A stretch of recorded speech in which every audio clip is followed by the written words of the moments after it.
So I don't know if you will stay here. I don't think. It's just going around. So, oh much, look how much you're cute. You two together like this. This is the big one. This is the tiny one. So let's keep where we left yesterday. This is my precious bookmark that took on Temu with the wizard Mickey. We have arrived at chapter 10, The Guardian of the Gate. So listen good. Listen well you, listen well you. The Guardian of the Gate. It was some time before the cowardly lion awakened, for he had lain among the poppies a long while, breathing in their deadly fragrance. But when he did open his eyes and roll off the track, he was very glad to find himself still alive and stand danger. I ran as fast as I could, he said, sitting down and yawning, but the flowers were too strong for me. How did you get me out? Then they told him of the 5 mice, and how they had generously saved him from death. And the cowardly lion laughed and said, I have always thought myself very big and terrible, yet such little things as flowers came near to killing me, and such small animals as mice have saved my life. How strange it all is! But comrades, what shall we do now? We must journey on until we find the road of yellow brick again, said Dorothy, and then we can keep on to the Emerald City.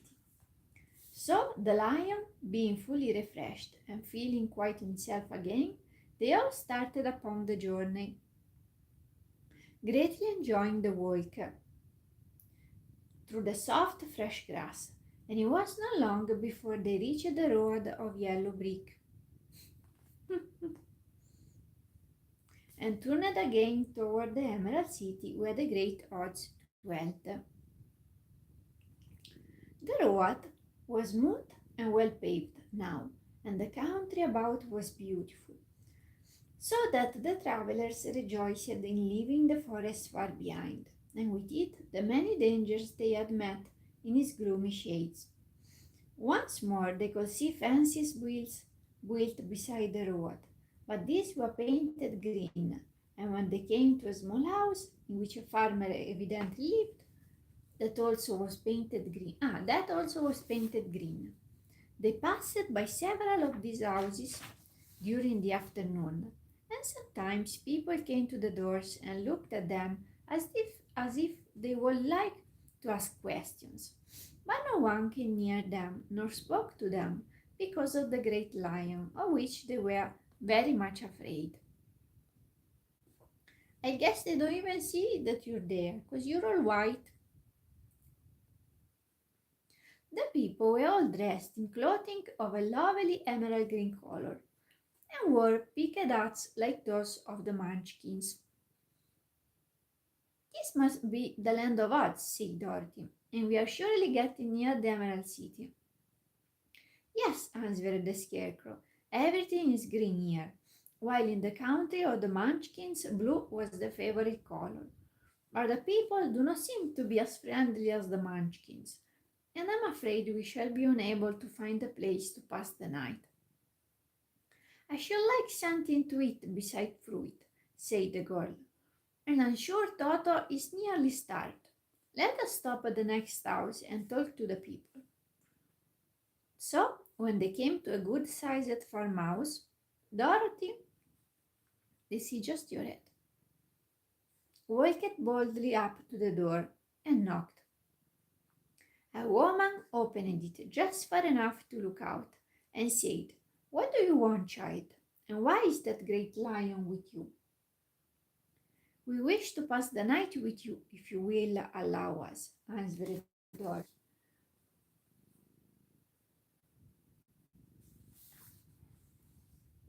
And the lion is my friend, a comrade, and will not hurt you for the world. Is he tame? Asked the woman, opening the door a little wider. Oh yes, said the girl, and he is a great coward too. He will be more afraid of you than you are of him. Well, said the woman, after thinking it over and taking another peep at the lion. If that is the case, you may come in, and I will give you some supper and a place to sleep.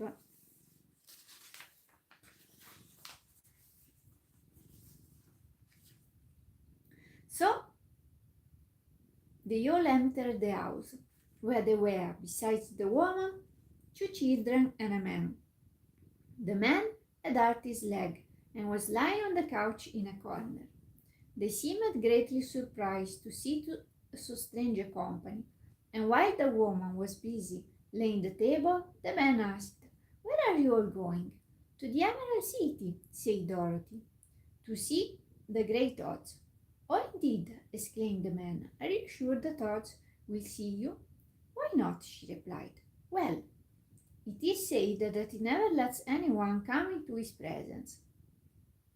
I have been to the Emerald City many times, and it is a beautiful and wonderful place. But I have never been permitted to see the great odds, nor do I know of any living person who has seen him." "Does he never go out?" asked the Scarecrow. "Never. He sits day after day in the great throne room of his palace, and even those who wait upon him do not see him face to face."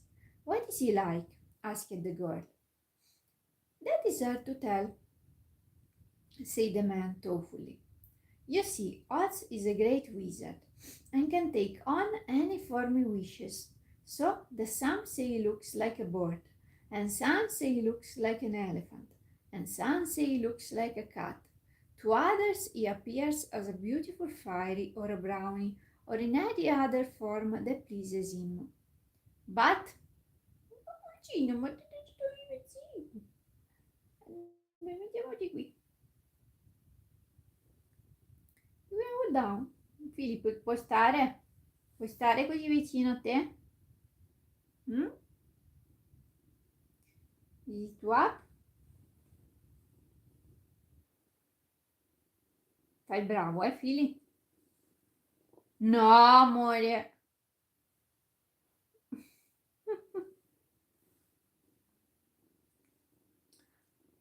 Allora, or in any other form that pleases him. But who the real Oz is when he is in his own form, no living person can tell. "That is very strange," said Dorothy, "but we must try, in some way, to see him, or we shall have made our journey for nothing." "Why do you wish to see the terrible Oz?" asked the man. "I want him to give me some brains," said the Scarecrow eagerly. "Oh, Oz could do that easily enough," declared the man. "He has more brains than he needs, and I want him to give me a heart," said the Tin Woodman. "That will not trouble him," continued the man, "for Oz has a large collection of hearts, of all sizes and shapes. And I want him to give me courage," said the Cowardly Lion. "Oz keeps a great pot of courage in his throne room," said the man, "which he has covered with a golden plate, to keep it from running over. He will be glad to give you some." "And I want him to send me back to Kansas," said Dorothy. "Where is Kansas?" asked the man with surprise. "I don't know," replied Dorothy sorrowfully, "but it is my home, and I'm sure it's somewhere." Puzzottina. "Very luckily. Well, Oz can do anything, so I suppose he will find Kansas for you. But first you must get to see him, and that will be a hard task, for the great wizard does not like to see anyone, and he usually has his own way. But what do you want?" he continued, speaking to Toto. Toto only wagged his tail, for strange to say, he could not speak. The woman now called to them that supper was ready, so they gathered around the table, and Dorothy ate some delicious porridge and a dish of scrambled eggs and a plate of nice white bread, and enjoyed their meal. The lion ate some of the porridge, but did not care for it, saying it was made from oats, and oats were food for horses, not for lions. The Scarecrow and the Tin Woodman ate nothing at all. Toto ate a little of everything and was glad to get a good supper again. The woman now gave Dorothy a bed to sleep in, and Toto lay down beside her, while the lion guarded the door of her room, so she might not be disturbed. The Scarecrow and the Tin Woodman stood up in a corner and kept quiet all night, although, of course, they could not sleep. The next morning, as soon as the sun was up, they started on their way and soon saw a beautiful green glow in the sky just before them. That must be the Emerald City, said Dorothy. As they walked on, the green glow became brighter and brighter, and it seemed that at last they were nearing the end of their travels. Yet it was afternoon before they came to the great wall that surrounded the city. It was high and thick, and of a bright green color. In front of them, and at the end of the road of yellow brick, was a big gate, all studded with emeralds, that glittered so in the sun that even the painted eyes of the Scarecrow were dazzled by their brilliancy. There was a bell beside the gate, and Dorothy pushed the button and heard a silvery tinkle sound within. Then the big gate swung slowly open, and they all passed through and found themselves in a high arched room, the walls of which glistened with countless emeralds. Before them stood a little man about the same size as the Munchkins. He was clothed all in greens, from his head to his feet, and even his skin was of a greenish tint. At his side was a large green box. When he saw Dorothy and her companions, the man asked, "What do you wish in the Emerald City?" "We came here to see the great odds," said Dorothy. The man was so surprised at this answer that he sat down to think it over. "It had been many years since anyone asked me to see odds," he said, shaking his head in perplexity. "He's powerful and terrible, and if you come on an idle or foolish errand to bother the wise reflections of the great wizard, he might get angry and destroy you all in an instant." "But it is not a foolish errand, nor an idle one," replied the Scarecrow. "It is important, and we have been told that the odds is a good wizard." "So he is," said the Green Man, "and he rules the Emerald City wisely and well. But to those who are not honest or who approach him from curiosity, he is most terrible, and few have ever dared ask to see his face. I am the guardian of the gates, and since you demand to see the great odds, I must take you to his palace. But first you must put on the spectacles." "Why?" asked Dorothy. "Because if you did not wear spectacles, the brightness and glory of the Emerald City will blind you. Even those who live in the city must wear spectacles night and day. They are all locked on, for odds ordered it when the city was first built, and I have the only key that will unlock them." He opened the big box, and Dorothy saw that it was filled with spectacles of every size and shape. All of them had green glasses in them. The guardian of the gates found a pair that would just fit Dorothy and put them over her eyes. There were two golden bands fastened to them that passed around the back of her head, where they were locked together by a little key that was at the end of a chain the guardian of the gates wore around his neck. When they were on, Dorothy could not take them off as she wished, but of course she did not wish to be blinded by the glare of the Emerald City, so she said nothing. Then the Green Man fitted spectacles for the Scarecrow and the Tin Woodman and the Lion, and even on little Toto, and all were locked fast with a key. Then the guardian of the gates put on his own glasses and told them he was ready to show them to the palace. Taking a big golden key from a peg on the wall, he opened another gate, and they all followed him through the portal into the streets of the Emerald City. Chapter 11. The Wonderful City of Oz. Even with eyes protected by the green spectacles, Dorothy and her friends were at first dazzled by the brilliancy of the wonderful city. The streets were lined with beautiful houses, all built of green marble, and studded everywhere with sparkling emeralds. They walked over a pavement of the same green marble, and where the blocks were joined together were rows of emeralds set closely and glittering in the brightness of the sun. The window panes were of green glass. Even the sky above the city had a green tint, and the rays of the sun were green. There were many people, men, women, and children, walking about, and these were all dressed in green clothes and had greenish skins. They looked at Dorothy and her strangely assorted company with wondering eyes, and the children all ran away and hid behind their mothers when they saw the lion, but no one spoke to them. Many shops stood in the street, and Dorothy saw that everything in them was green. Green candy and green popcorn were offered for sale, as well as green shoes, green hats, and green clothes of all sorts. At one place, at one place, a man was selling green lemonade, and when the children bought it, Dorothy could see that they paid for it with green pennies. There seemed to be no horses nor animals of any kind. The men carried things around in little green carts, which they pushed before them. Everyone seemed happy and contented and prosperous. The guardian of the gates led them through the streets until they came to a big building exactly in the middle of the city, which was the Palace of Oz, the Great Wizard. There was a soldier before the door, dressed in a green uniform and wearing a long green beard. "Here are strangers," said the guardian of the gates to him, "and they demand to see the Great Oz."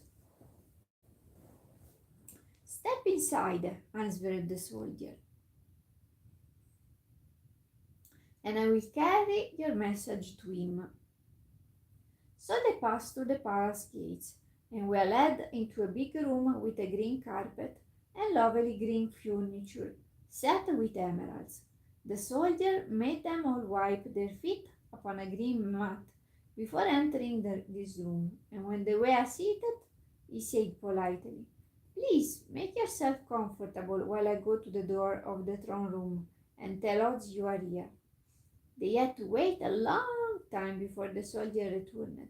When at last he came back, Dorothy asked, "Have you seen Oz?" "Oh no," returned the soldier. "I have never seen him, but I spoke to him." What you do, Amor? "But I spoke to him as he sat behind the screen and gave him your message. He said he will grant you an audience if you so desire. But each one of you must enter his presence alone, and he will admit for one each day. Therefore, as you must remain in the palace for several days, I will have you shown to rooms where you may rest in comfort after your journey." "Thank you," replied the girl. "That is very kind of us."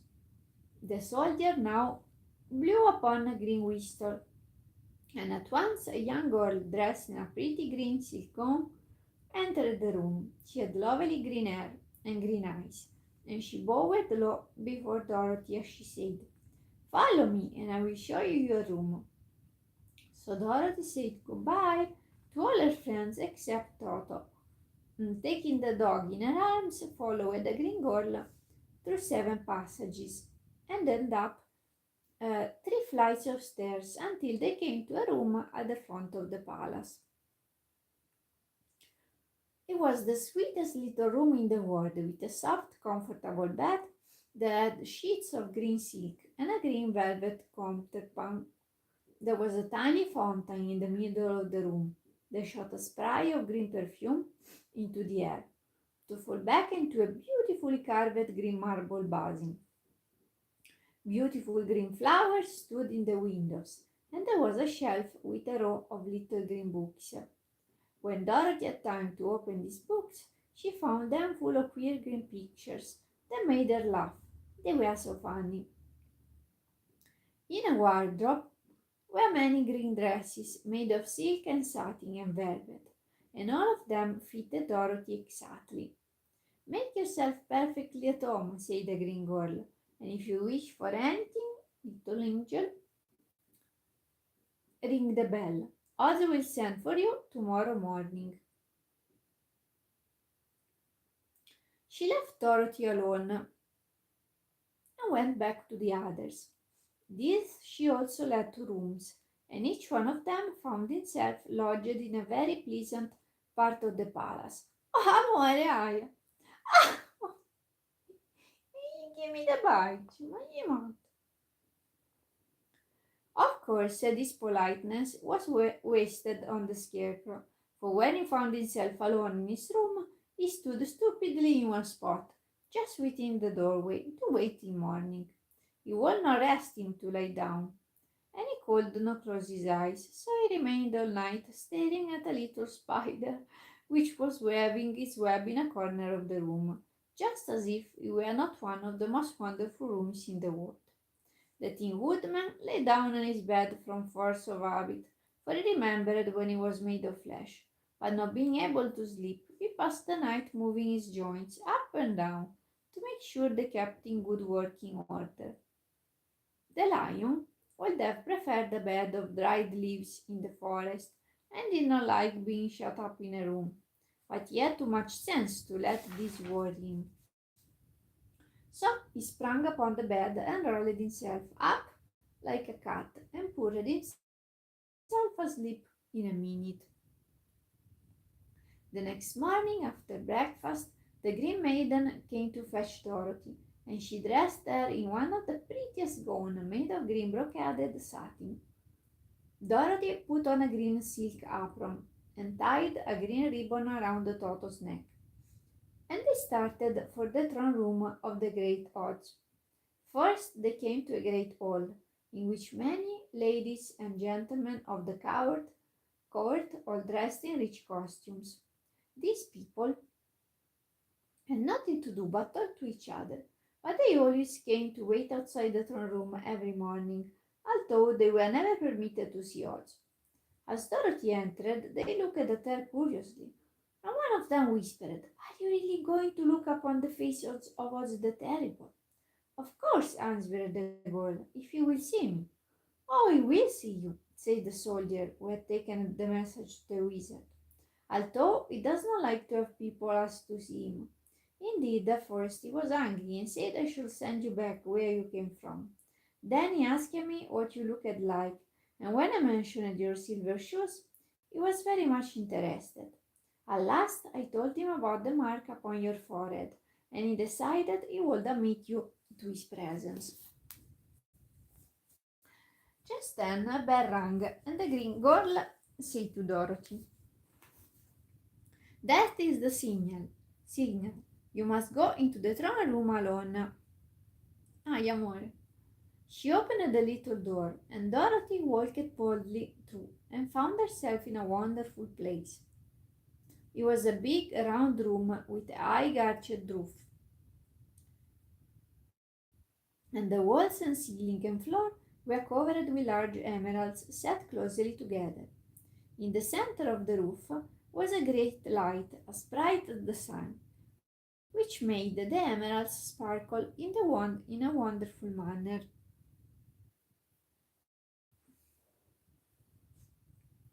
But what interested Dorothy most, where are you going, was the big throne of green marble that stood in the middle of the room. It was shaped like a chair and sparkled with gems, as did everything else. In the center of the chair was an enormous head, without a body to support it or any arms or legs whatever. There was no hair upon this head, but it had eyes and a nose and mouth, and was much bigger than the head of the biggest giant. As Dorothy gazed upon this in wonder and fear, the eyes turned slowly and looked at her sharply and steadily. Then the mouth moved, and Dorothy heard the voice say, "I am Oz, the great and terrible. Who are you, and why do you seek me?" It was not such an awful voice as she had expected to come from the big head, so she took courage and answered. I am Dorothy, the small and meek. I have come to you for help. The eyes looked at her thoughtfully for a full minute. Then said the voice, where did you get the silver shoes? I got them from the wicked witch of the east when my house fell on her and killed her, she replied. Where did you get the mark upon your forehead? Continued the voice. That is where the good witch of the north kissed me when she bade me goodbye and sent me to you, said the girl. Again the eyes looked at her sharply, and they saw she was telling the truth. Then Oz asked, what do you wish me to do? Send me back to Kansas, where my Aunt Em and Uncle Henry are, she answered earnestly. I don't like your country at all. It is so beautiful, and I am sure Aunt Em will be dreadfully worried over my being away so long. The eyes winked 3 times, and then they turned up to the ceiling and down to the floor, and rolled around so queerly that they seemed to see every part of the room. And at last they looked at Dorothy again. Why should I do this for you? Asked Dot. Because you are strong and I am weak, because you are a great wizard and I am only a little girl. But you were strong enough to kill the wicked witch of the east, said Dot. That just happened, returned Dorothy simply. I could not help it. Well, said the head, I will give you my answer. You have no right to expect me to send you back to Kansas unless you do something for me in return. In this country, everyone must pay for everything he gets. If you wish me to use my magic power to send you home again, you must do something for me first. Help me, and I will help you. What must I do? Asked the girl. Kill the wicked witch of the west, answered Dodge. But I cannot, exclaimed Dorothy, greatly surprised. You killed the witch of the east, and you wear the silver shoes, which bear powerful charm. There is now but one wicked witch left in all this land, and when you can tell me she's dead, I will send you back to Kansas, but not before. The little girl began to weep, she was so much disappointed, and the eyes winked again and looked upon her anxiously, as if the great odds felt that she could help me if she would. I never killed anything willingly, she sobbed. Even if I wanted to, how could I kill the wicked witch? If you, who are great and terrible, cannot kill her yourself, how do you expect me to do it? I do not know, said the head, but that is my answer, and until the wicked witch dies, you will not see your uncle and aunt again. Remember that the witch is wicked, tremendously wicked, and ought to be killed. Now go, and do not ask to see me again until you have done your task. Sorrowfully, Dorothy left the throne room and went back where the lion, the scarecrow, and the tin woodman were waiting to hear what Oz had said to her.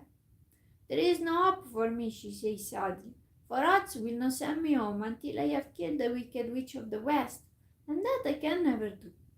Her friends were sorry, but could do nothing to help her. So Dorothy went to her own room and lay down on the bed and cried herself to sleep. The next morning, the soldier with the green whiskers came to the scarecrow and said, come with me, for Oz sent for you. So the scarecrow followed him and was admitted into the great throne room, where he saw, sitting in the emerald throne, a most lovely lady. She was dressed in green silk gauze and wore upon her flowing green locks and crown of jewels. Where are you going? Growing from her shoulders were wings, gorgeous in color, and so light that they fluttered if the slightest breath of wind touched them. But as prettily as his straw stuffing would let him, before this beautiful creature, she looked upon him sweetly and said, I am Oz, the great and terrible. Who are you, and why do you seek me? Now the scarecrow, who had expected to see the great head Dorothy had told him, was much astonished, but he answered her bravely, I am only a scarecrow stuffed with straw.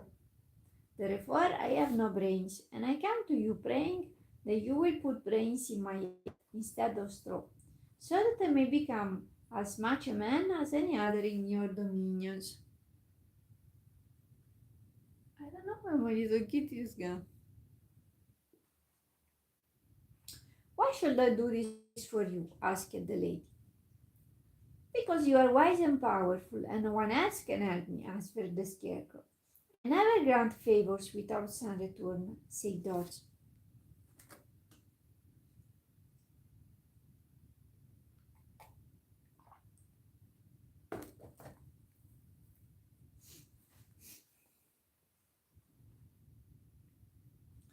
Hmm?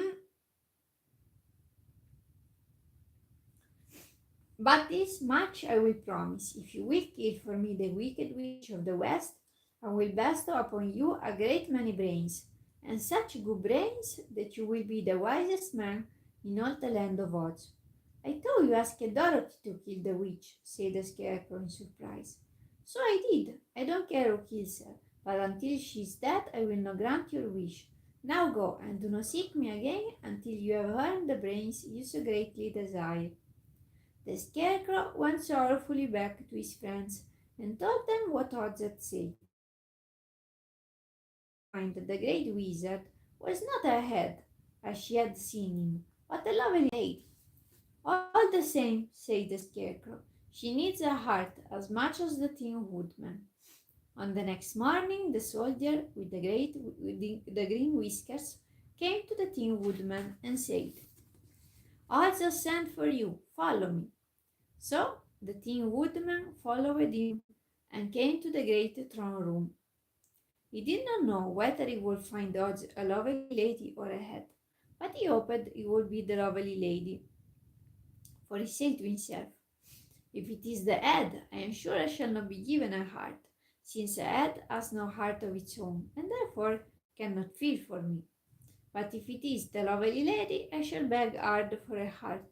All ladies are themselves said to be kindly hearted. But when the woodman entered the great throne room, he saw neither the head nor the lady, for Oz had taken the shape of a most terrible beast. He was nearly as big as an elephant, and the green throne seemed hardly strong enough to hold its weight. The beast had a head like that of a rhinoceros, only there were 5 eyes in its face. There were 5 long arms growing out of its body, and it also had 5 long slim legs. Thick, woolly hair covered every part of it, and a more dreadful looking monster could not be imagined. It was fortunate the Tin Woodman had no heart at that moment. Figli, ho fatto muovere tutto. For he would have beat loud and fast from terror. But being all thin, the woodman was not all afraid at all, although he was much disappointed. Amore, non puoi stare lì, fai muovere tutto. Vieni, vieni, fai muovere tutto voi. I am Oz the Great and Terrible, spoke the beast, in a voice that was one great roar. Who are you, and why do you seek me?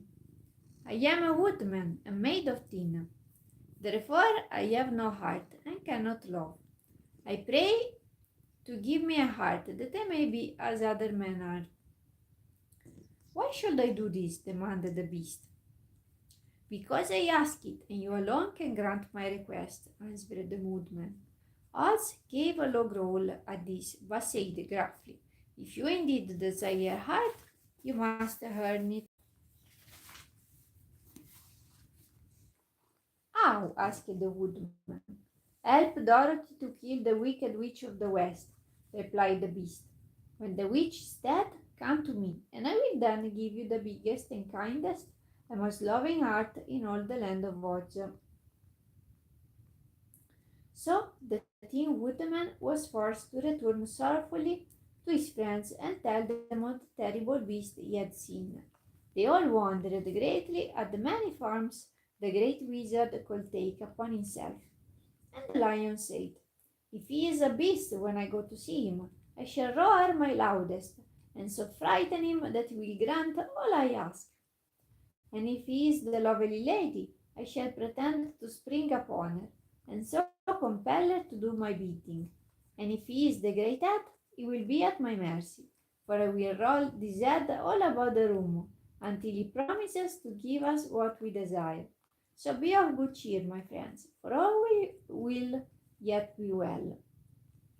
The next morning, the soldier with the green whiskers led the lion to the great throne room and bade him enter the presence of Ozo. The lion at once passed through the door, and glancing around saw, to his surprise, that before the throne was a ball of fire, so fierce and glowing he could scarcely bear to gaze upon it. His first thought was that Oz had by accident caught on fire and was burning up, but when he tried to go nearer, the heat was so intense that he singered his whiskers and he crept back tremblingly to a spot near the door. Then a low, quiet voice came from the ball of fire, and these were the words he spoke. I am Oz, the great and terrible. Who are you, and why do you seek me? I'm a unicorn, everything. Let's do a thing. Um, put yourself there. Let's make a change. Oh, so everything is in. They tell you. Now you have to clean yourself. Clean yourself there. So,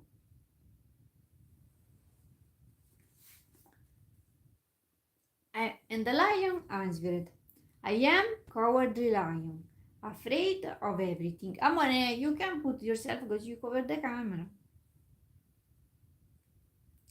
Afraid of everything. I came to you to beg that you give me courage, so that in reality I may become the king of beasts, as men call me. Why should I give you courage? Demanded Oz. Because of all wizards, you are the greatest, and alone have power to grant my request, answered the lion. The ball of fire burned fiercely for a time, and the voice said, Bring me proof that the wicked witch is dead, and that moment I will give you courage. But as long as the witch lives, you must remain a coward.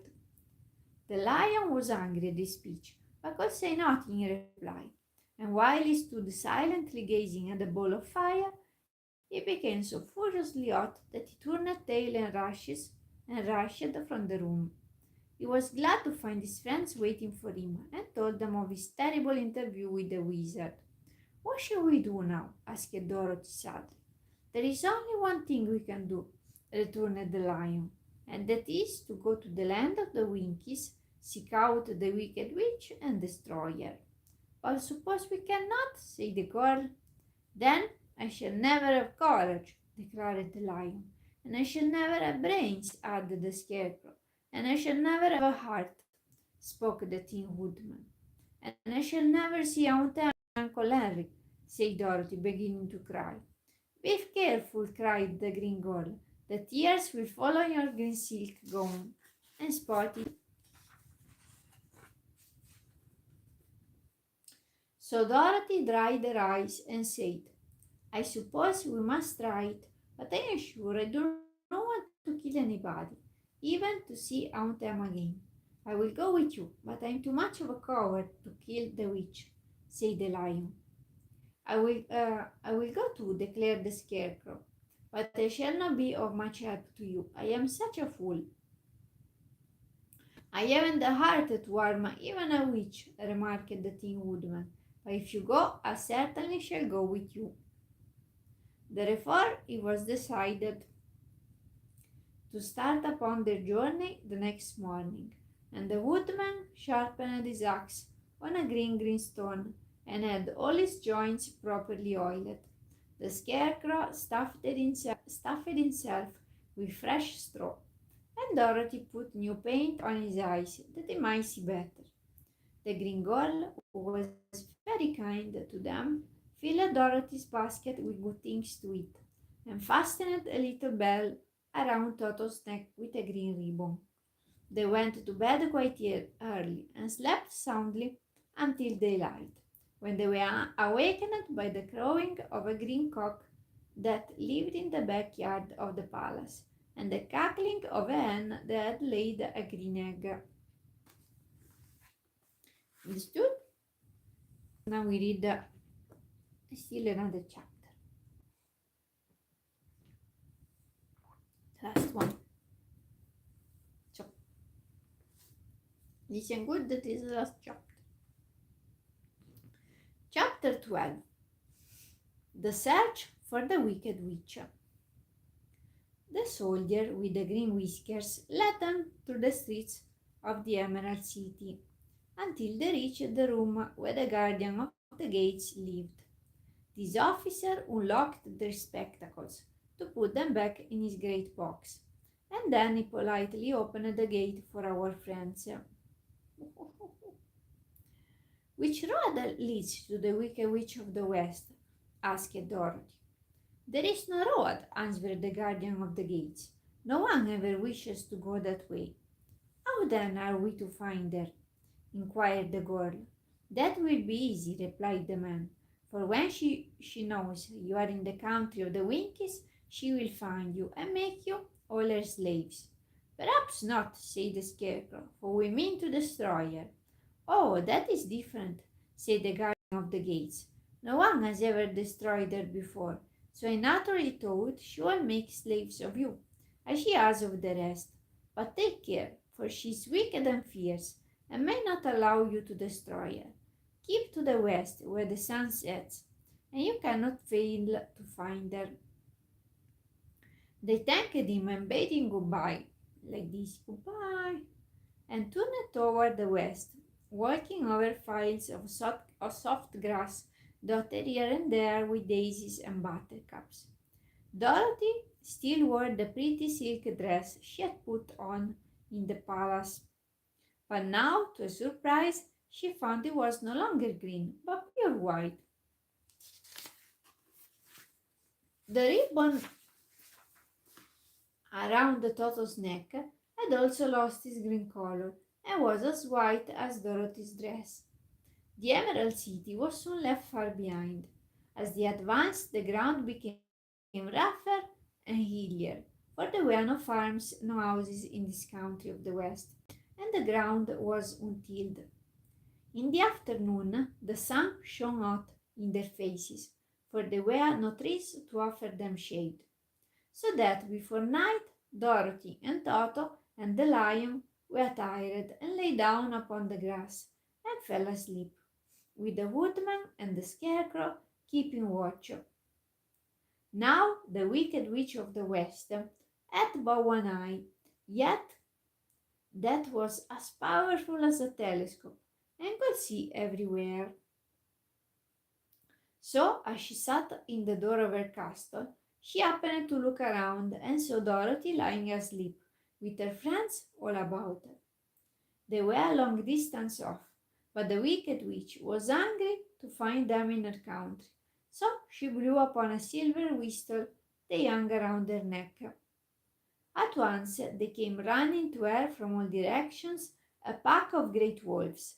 They had long legs and fierce eyes and sharp teeth. Go to those people, said the witch, and tear them to pieces. Are you not going to make them your slaves? Asked the leader of the wolves. No, she answered. One is of tin and one of straw. One is a girl and another a lion. None of them is fit to work, so you may tear them into small pieces. Very well, said the wolf, and he dashed away at full speed, followed by the others. It was lucky the scarecrow and the woodman were wide awake and heard the wolves coming. This is my fight, said the woodman, so join me and I will meet them as they come. He seized his axe, which he had made very sharp, and as the leader of the wolves came on, the Tin Woodman swung his arm and chopped the wolf's head from his body, so that he immediately died. As soon as he could raise his axe, another wolf came up, and he also fell under the sharp edge of the Tin Woodman's weapon. There were 40 wolves, and 40 times a wolf was killed, so that at last they all lay dead in a heap before the woodman. Then he put down his axe and sat beside the scarecrow, who said, "It was a good fight, friend." They waited until Dorothy awoke the next morning. The little girl was quite frightened when she saw the great pile of shaggy wolves, but the Tin Woodman told her all. She thanked him for saving them and sat down to breakfast, after which they started again upon their journey. Now, the same morning, the Wicked Witch came to the door of her castle and looked out with her one eye that could see far off. She saw all her wolves lying dead, and the strangers still traveling through her country. This made her angrier than before, and she blew her silver whistle twice. Straightway, a great flock of wild crows came flying toward her, enough to darken the sky. And the wicked witch said to the king crow, "Fly at once to the strangers, peck out their eyes, and tear them to pieces." Luckily, Baum said that this book was just epic. The wild crows flew in one great flock toward Dorothy and her companions. When the little girl saw them coming, she was afraid. But the scarecrow said, "This is my battle, so lie down beside me, and you will not be harmed." So they all lay upon the ground except the scarecrow, and he stood up and stretched out his arms. And when the crow saw that they were frightened, as these birds always are by scarecrows, and did not dare to come any nearer. But the king crow said, "It is only a stuffed man. I will peck his eyes out." King Crow flew at the scarecrow, who caught it by the head and twisted his neck until it died. Oh my god. And then another crow flew at him, and the scarecrow twisted its neck also. There were 40 crows, and 40 times the scarecrow twisted the neck, until at last all were lying dead beside him. Then he called to his companion to rise, and again they went upon their journey. When the wicked witch looked out again and saw all her crows lying in a heap, she got into a terrible rage, and blew 3 times upon her silver whistle. Forthwith there was heard a great buzzing in the air, and a swarm of black bees came flying around her. "Go to the strangers and sting them to death," commanded the witch, and the bees turned and flew rapidly until they came to where Dorothy and her friends were walking. But the woodman had seen them coming, and the scarecrow had decided what to do. "Take out my straw and scatter it over the little girl and the dog and the lion," he said to the woodman, "and the bees cannot sting them." This the woodman did, and as Dorothy lay close beside the lion and held Toto in her arms, the straw covered them entirely. The bees came and found no one but the woodman to sting, so they flew at him and broke off all their stings against the tin, without hurting the woodman at all. And as bees cannot live when their stings are broken, that was the end of the black bees, and they lay scattered thick about the woodman like little heaps of fine coal, poverine. Then Dorothy and the lion got up, and the girl helped the Tin Woodman put the straw back into the scarecrow again, until he was as good as ever. So they started upon their journey once more. The wicked witch was so angry when she saw her black bees in little heaps, like fine coal, that she stamped her foot and tore her hair and gnashed her teeth. And then she called a dozen of her slaves, who were the Winkies, and gave them sharp spears, telling them to go to the strangers and destroy them. The Winkies were not a brave people, but they had to do as they were told. So they marched away until they came near to Dorothy. Then the lion gave a great roar and sprang toward them, and the poor Winkies were so frightened that they ran back as fast as they could. When they returned to the castle, the wicked witch beat them well with a strap and sent them back to their work, after which she sat down to think what she should do next. She could not understand how all her plans to destroy the strangers had failed, but she was a powerful witch as well as a wicked one, and she soon made up her mind how to act. There was in her cupboard a golden cup with a circle of diamonds and rubies running around it. This golden cup had a charm. Whoever owned it could call 3 times upon the winged monkeys, who would obey any order they were given. But no person could command these strange creatures more than 3 times. Twice already the wicked witch had used the charm of the cup. Once was when she had made the Winkies her slaves, and set herself to rule over their country. The winged monkeys had helped her to do this. The second time was when she had fought against the great odds himself and driven him out of the land of the west. The winged monkeys had also helped her in doing this. Only once more, oh, come sei piccolina, put yourself food. Oh, poverina, come piccola.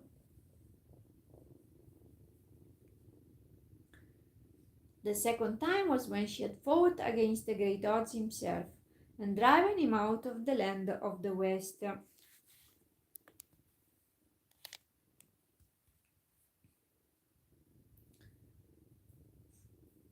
The wicked monkeys had also helped her in doing this.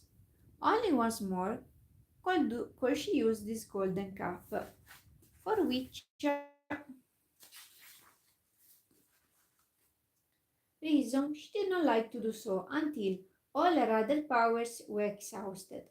But now that her fierce wolves and her wild crows and her stinging bees were gone, and her slaves had been scared away by the cowardly lion, she saw there was only one way left to save Dorothy and her friends.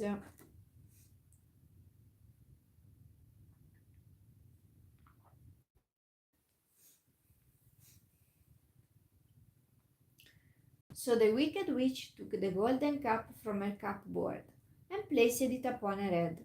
Then she stood upon her left foot and said slowly, "Hippy, hippy, kaki." Next she stood upon her right foot and said, "Hello, hello, hello." After this she stood upon both feet and cried in a loud voice, "Zig, zig, zig, zig, zig." Now the charm began to work. The sky was darkened, and a low rumbling sound was heard in the air. There was a rushing of many wings, a great chattering and laughing, and the sun came out of the dark sky to show the wicked witch surrounded by a crowd of monkeys, each with a pair of immense and powerful wings on his shoulders. One, much bigger than the others, seemed to be their leader. He flew close to the witch and said, "You called us for the third and last time. What do you command?"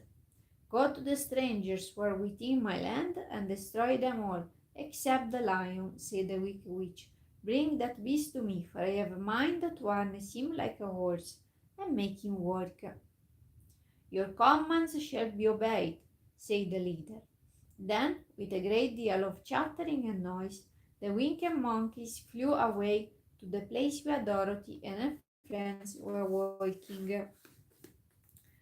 Some of the monkeys seized the Tin Woodman and carried him through the air until they were over a country thickly covered with sharp rocks. Here they dropped the poor woodman, who fell a great distance to the rocks, where he lay so battered and dented that he could neither move nor groan. Others of the monkeys caught the scarecrow, and with their long fingers pulled all of the straw out of his clothes and head. They made his hat and boots and clothes into a small bundle and threw it into the top branches of a tall tree. The remaining monkeys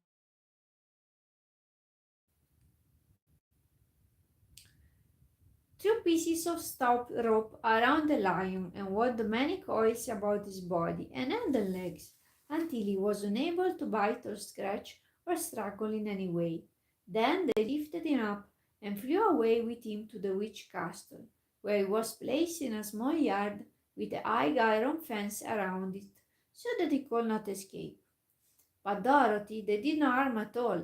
She stood with Toto in her arms, watching the sad fate of her comrades, and thinking it was to be her turn. The leader of the winged monkeys flew up to her, his long, hairy arms stretched out, and his ugly face grinning terribly.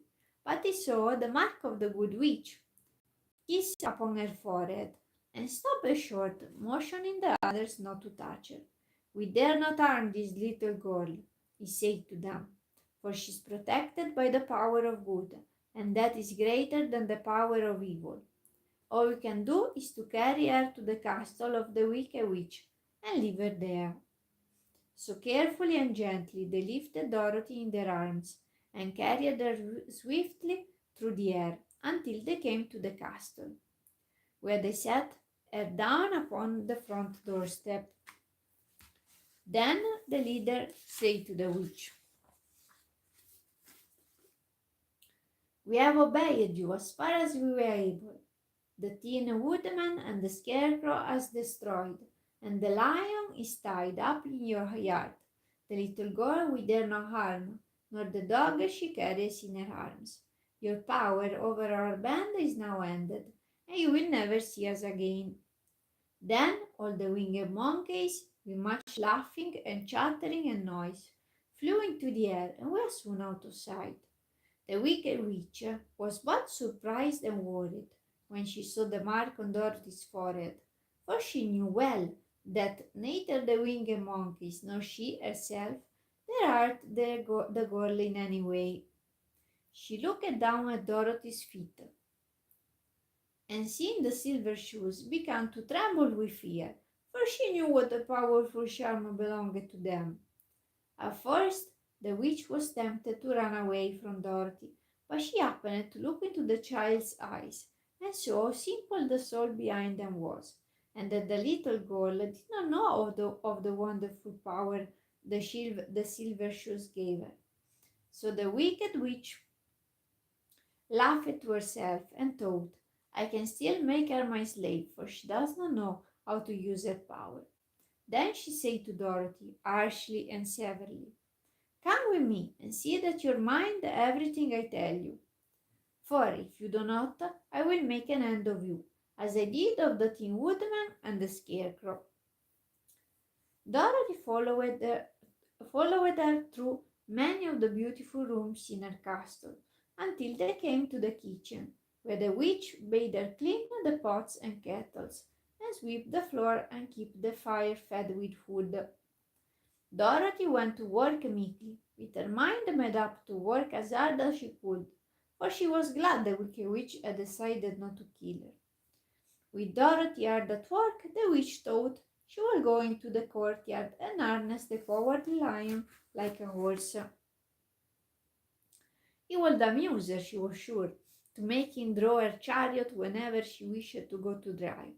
But as she opened the gate, the lion gave a loud roar and bounded at her so fiercely that the witch was afraid and ran out and shut the gate again. "If I cannot harness you," said the witch to the lion, speaking through the bars of the gate, "I can starve you. You shall have nothing to eat until you do as I wish." So, after that she took no food to the imprisoned lion. So after that she took no food to the imprisoned lion, but every day she came to the gate at noon and asked, "Are you ready to be harnessed like a horse?" And the lion would answer, "No, if you come in this yard, I will bite you." The reason the lion did not have to do as the witch wished was that every night, while the woman was asleep, Dorothy carried him food from the cupboard. After he had eaten, he would lie down on his bed of straw, and Dorothy would lie beside him and put her head on his soft, shaggy mane, while they talked of their troubles and tried to plan some way to escape. But they could find no way to get out of the castle, for it was constantly guarded by the yellow Winkies, who were the slaves of the wicked witch, and too afraid of her not to do as she told them. The girl had to work hard during the day, and often the witch threatened to beat her with the same old umbrella she always carried in her hand. But in truth she did not dare to strike Dorothy because of the mark upon her forehead. The child did not know this and was full of fear for herself and Toto. Once the witch struck Toto a blow with her umbrella, and the brave little dog flew at her and bit her leg in return. The witch did not bleed where she was bitten, for she was so weak that the blood in her had dried up many years before. It's long this chapter.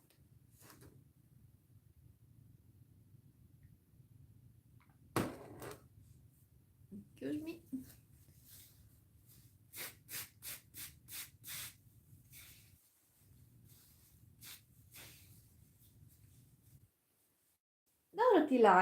Dorothy's life became very sad as she grew to understand that it would be harder than ever to get back to Kansas and hunt them again. Sometimes she would cry bitterly for hours, with Otto sitting at her feet and looking into her face, whining dismally to show how sorry he was for his little mistress. Toto did not really care whether he was in Kansas or the land of Oz, so long as Dorothy was with him. But he knew the little girl was unhappy, and that made him unhappy too. Now the wicked witch had a green longing to have for her own the silver shoes which the girl always wore, her bees and her crows and her wool flying in heaps and drying up, and she had used up all the power of the golden cup.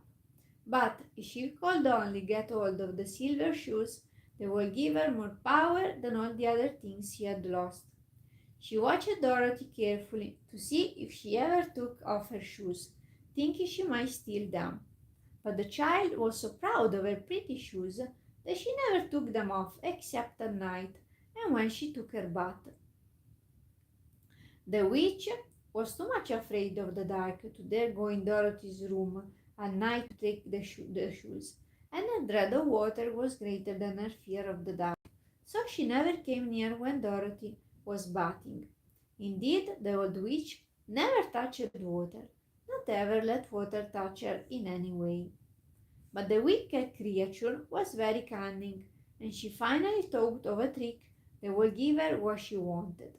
She placed a bar of iron in the middle of the kitchen floor, and then by her magic arts made the iron invisible to human eyes, so that when Dorothy walked across the floor, she stumbled over the bar, not being able to see it, and fell full length.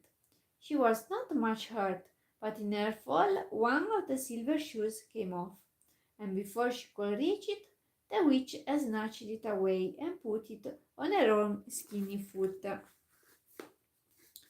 The wicked woman was greatly pleased with the success of her trick, for as long as she had one of the shoes, she owned half of the power of their charm, and Dorothy could not use it against her, even as she knew how to do so. The little girl, seeing she had lost one of her pretty shoes, grew angry and said to the witch, "Give me back my shoe."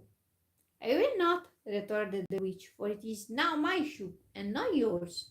"You are a wicked creature," cried Dorothy. "You have no right to take my shoe from me." "I shall keep it just the same," said the witch, laughing at her, "and some day I shall get the other one from you too."